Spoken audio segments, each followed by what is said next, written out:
develop. And again, back to strain specifics, hog is very interesting. Beautiful, healthy female, you know, and you can see there's not a single red hair on here. I mean, we look at this is all white, milky hairs, and they're nice and healthy, nice green. You see these nice thin leaves, okay? A little bit wider down here, so we know this is an indica sativa cross. You know, a little more sativa dominant, I would say, just because of the flowering time. It looks like it's probably going to be 60, 70, possibly 70 days, you know, at this point by looking at it, because it's been given the same light as all the rest of them. So it's an interesting strain to watch. And again, when we look at this one here, Jag, which is one that I farm myself, this particular strain, nice smell. It's actually a sweet tooth cross, so it's got a really good smell to it. And I know that it's far from done. It's a 60-day plant. I've grown this one before. And it's got some really trichome development. Of course, you can't see it as much as you can on the NL. However, this said, this is a very good medical strain for appetite stimulant and for pain, and as well for sleep. So it's one of those unique ones that I'm very happy with. I just got lucky with one of the few strains that I've farmed. I've only farmed about 3 or 4, and this is the only one I've kept. So, yeah, and back to, I guess back to some of the stuff that we as medical users still have to face, and that stuff that's not being looked at is, you know, we've recently seen people, you know, talking with this ministry policy analysis person. It was very interesting to hear him talk about how they're looking at the safety aspect, and the safety is all on the equipment, you know, and I just talked about that. It's very interesting to see too that they have a clear understanding that a lot of the violence is a result of prohibition, and it's not necessarily medical users, you know, and legal growers. Where I come from is a different stance, because I say that from a social justice standpoint, I'm not protected. Okay, I feel that the police narc squad, because someone wants to call up, they can come kick in the door. You know, they're likely going to knock before they kick it in, but you know, they're going to kick in the door and ask questions later, because we're not on their data bank. You see, they'll see the door, they'll see my papers, they'll see my license, they'll phone Health Canada, but I'll be on cuffs in the floor, if not being already tased, you know, because they're taser happy out here in BC. So I mean, there's a lot of things that we have to be concerned about, and I'm hoping that that through some, you know, some future dialogue and realistic policies to address these things, that disabled person such as myself at 15 years with AIDS doesn't have to stand out and say these things on YouTube, you know, in order to get our point addressed, you know, and to have it put out on Pod TV or whoever covers it, you know, to try and address where we're coming from as medical users, and to further that, you know, we have government intrusion in Canada, you know. I mean, this bill C-26 to Americanize Canada is just insane, you know. I mean, some of the stuff that's been proposed is insane.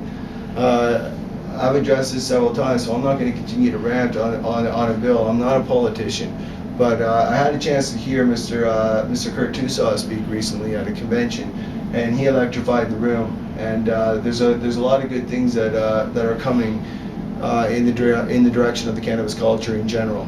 I believe that the medical cannabis community is a spear, and I believe that those that yield that spear, you know, those are the people that are fighting for the decriminalization of cannabis, such as the lawyers and the people that support us, the doctors, the nurses, you know, the people that step out and they speak.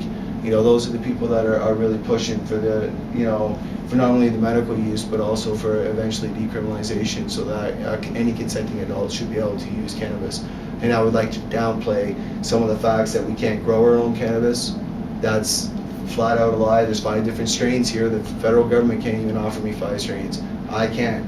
I've demonstrated that in a 3-part series in advance. That's something a lot of growers won't do. That's a little bit of arrogance, but that's okay. Popping out your stuff early and saying, hey, I'm going to go ahead and do this, and I'm going to go from A to Z, is because I have a federal license to do so. And I wasn't about to stand down the next 3 months. I know that this crop would have got finished one way or another and filmed, but it came at a calculated risk. But at the same time, I believe that risk needs to be taken, and we need to step forward. And more people, this is about community and unity, and we seem to be missing that on the West Coast anyway. Ontario's doing some fabulous things in their own way, but how do we as a cannabis culture once again unite in a way that's productive? Because I know the government would love to see us divided, and I hope not to see that. And med users certainly have their rights, and I believe that we also have to use discretion when we exercise our rights, because some of those rights are simply unaddressed provincial policies, such as Ministry and Children and Family Policy, such as public smoking bylaws that will be municipally addressed or provincially addressed at some point or another, maybe even federally addressed at some point, as it's been done in other countries. We don't know. So I'm not saying, I believe that if a patient is about to have a seizure and drop on the ground, medicate. If a patient is suffering in brutal pain, they need to medicate. Okay, that's a reality, and that's something that they have a right to do. But I think that if you're not sick and you're trying to make a statement, I think that we need, in my opinion anyway, that we just may need to back off of the private sector and start looking at who the real enemy is, and holding our demonstrations in unity and against those who are oppressing the cannabis culture, who are oppressing the truth, who are lying. They're putting out deflating dolls. That's the best they can do. And now with 124,000 doctors, I'm very interested to see what they have to say to them, because they're all specialists. And I guess on that note, there's not really a lot else to say. I mean, I'm going to ask my wife to zoom in one more time. I'm going to go through just to show the difference in the plants here. As you can see, they're getting a little bit